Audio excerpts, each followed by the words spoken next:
दोस्तों, आपका स्वागत है हमारे YouTube चैनल पर। आज IPv4 एड्रेसिंग का यह पहला वीडियो और इस वीडियो में हम IPv4 एड्रेसिंग होता क्या है, इसके अंदर कितने IP एड्रेस होते हैं, इसका स्ट्रक्चर, डिसएडवांटेज, यह सारा टॉपिक इस वीडियो में हम लोग कवर करेंगे।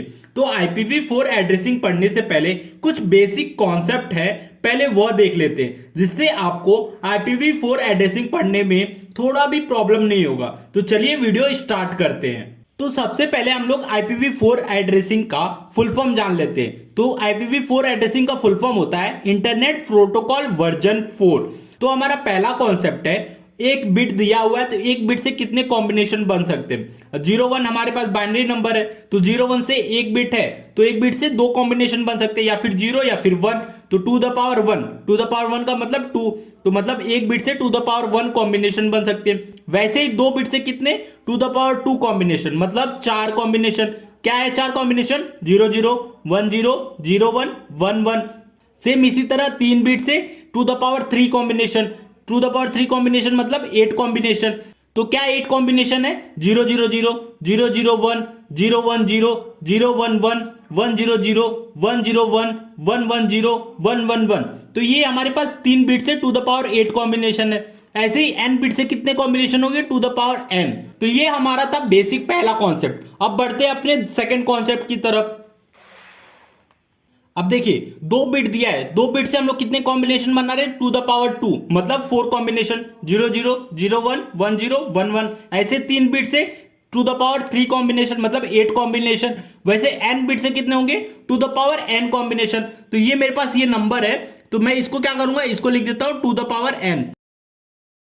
अगर n बिट है तो n बिट से कितने होंगे? 2 द पावर n कॉम्बिनेशन बनेंगे।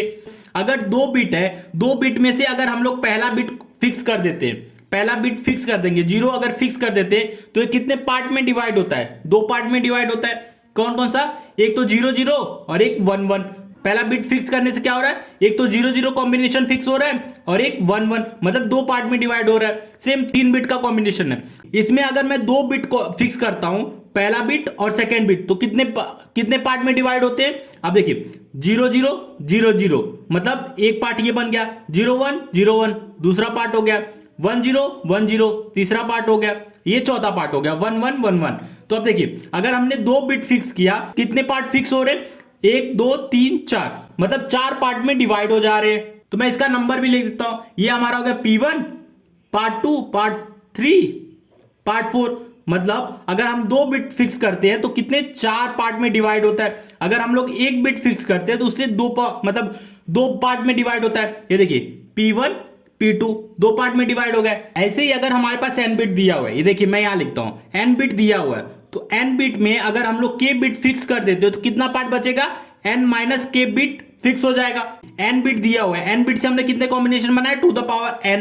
अगर हम लोग 2 the power k part fix करते हैं तो एक पार्ट में कितना आएगा? 2 the power n minus k part है। अब k पार्ट को हमने फिक्स किया तो मतलब कितने कॉम्बिनेशन होंगे? 2 द पावर k पार्ट होंगे। अब हर पार्ट में कितने कॉम्बिनेशन होंगे? 2 the power n minus k। हर एक पार्ट के अंदर इतना उसका साइज होगा, मतलब हर एक पार्ट का इतना 2 the power n minus k size होगा। Size of each part, size of each part मतलब हर एक पार्ट का साइज। अगर 2 द पावर k पार्ट है तो उसका हर एक पार्ट का साइज क्या होगा? 2 the power n minus k। मतलब अगर ये हमारे पास 2 द पावर k पार्ट्स है, ठीक है, 2 द पावर k पार्ट्स है, तो हर एक का पार्ट का साइज क्या होगा? 2 the power n minus k, 2 the power n minus k, 2 the power n minus k। ऐसे करते करते 2 the power n minus k। तो हमारे पास ये नंबर ऑफ पार्ट्स हो गए कि हर एक पार्ट, ये नंबर ऑफ पार्ट्स हो गए और हर पार्ट में कितने साइज होगा? 2 the power n minus k। अगर हम लोग एक बिट फिक्स करते थे तो 2 पार्ट्स में डिवाइड होता था, मतलब 2 पावर 1 पार्ट्स। अगर 2 बिट फिक्स करते थे तो क्या होता था? 2 द पावर 2 मतलब 4 पार्ट में डिवाइड होता था। 4 पार्ट को हम लोग क्या लिखते थे? 2 द पावर 2 पार्ट्स। ऐसे ही अगर हम लोग 3 बिट को फिक्स करें तो क्या होता था? 8 पार्ट में डिवाइड होता था, मतलब 2 द पावर 3 पार्ट्स। अगर हम लोग k बिट फिक्स करें तो k बिट से कितने कॉम्बिनेशन बनेंगे? 2 the power k parts, 2 the power k parts. तो ये k बिट से कितने कॉम्बिनेशन बने? 2 द पावर k पार्ट्स। तो यही चीज मैंने यहां समझाने की कोशिश की थी। तो k बिट से 2 द पावर k पार्ट्स बने और रिमेनिंग कितने बच गए? टोटल एन है, तो एन में से के बार फिक्स हो गया, तो बचा कितना N minus K. N minus K कितने कॉम्बिनेशन बन सकते हैं, two the power N minus K. तो ये हमारा IPv4 एड्रेसिंग है। इसका पहला पॉइंट क्या है, IPv4 एड्रेसिंग 32 बिट का होता है। तो इसको 32 बिट को हम लोग क्या शॉर्ट फॉर्म में लिख सकते हैं, two the power 2 into two the power 30। अब टू द पावर 2 को हम लोग क्या लिख सकते हैं, 4, और टू द पावर 30 को हम लोग जी मतलब गीगा, तो 4G IP एड्रेस भी हम लोग इसको बोलते हैं। तो IPv4 एड्रेसिंग का दूसरा नाम है 4G IP एड्रेसेस। अब दूसरा पॉइंट देखते हैं, total number of IP addresses.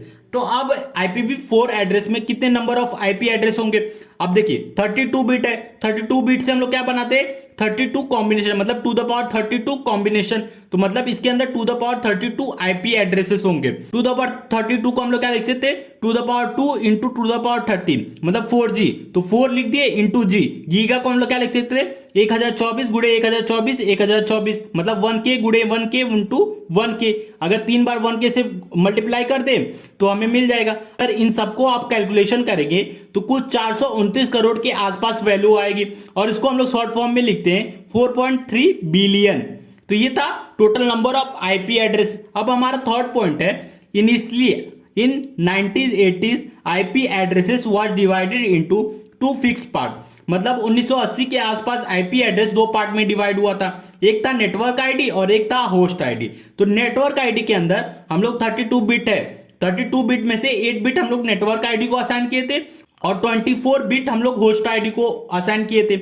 अब 32 बिट नंबर दिया है, तो नेटवर्क ID 8 बिट का हो गया, होस्ट ID कितना बचा, 32 minus 8 24 bit.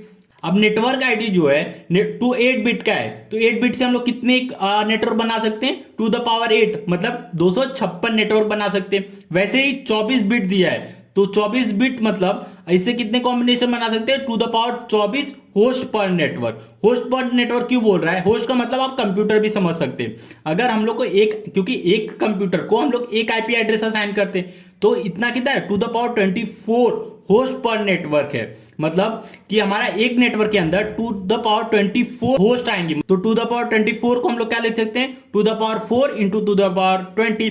To the power 4 को हम लोग 16 लिख सकते हैं, और टू द पावर 20 को हम लोग मेगा लिखते हैं। तो 16 मेगा होस्ट पर नेटवर्क, अप्रोक्सीमेटली ये 1.6 करोड़ आता है होस्ट पर नेटवर्क। एक नेटवर्क के अंदर 1.6 करोड़ होस्ट पर नेटवर्क आ सकते हैं। एक नेटवर्क के अंदर 1.6 करोड़ हम लोग IP एड्रेस स्टोर कर सकते हैं। अभी इसको क्लियर करते हैं। अब हमारा था two the power 32 IP addresses थे। Two the power 32 IP addresses में से हमने क्या किया, पहले नेटवर्क में डिवाइड किया, 256 नेटवर्क में, तो N1 N2 ऐसे करते करते 256 नेटवर्क डिवाइड हुए। और हर एक नेटवर्क में two the power 24 IP address, कि हर एक नेटवर्क में हम लोग 1.6 करोड़ IP एड्रेस स्टोर कर सकते हैं। मतलब नेटवर्क 1 में भी 1.6 करोड़, नेटवर्क 2 में भी 1.6 करोड़, ऐसे 256 नेटवर्क है, और हर एक नेटवर्क में तो 1.6 करोड़ IP एड्रेस स्टोर हो सकते हैं। अब इतना आप समझ गए होंगे, तो अब इसके डिसएडवांटेज भी जान सकते हैं। अब देखिए, अगर कोई ऑर्गेनाइजेशन आता है, सपोज कोई भी ऑर्गेनाइजेशन, स्मॉल ऑर्गेनाइजेशन, बड़ा ऑर्गेनाइजेशन, तो मतलब एक नेटवर्क अगर वो परचेस करना चाहता है तो उसको two the power 24 IP address लेने पड़ेंगे। मतलब 1.6 करोड़ पहले वो कंप्यूटर लेगा।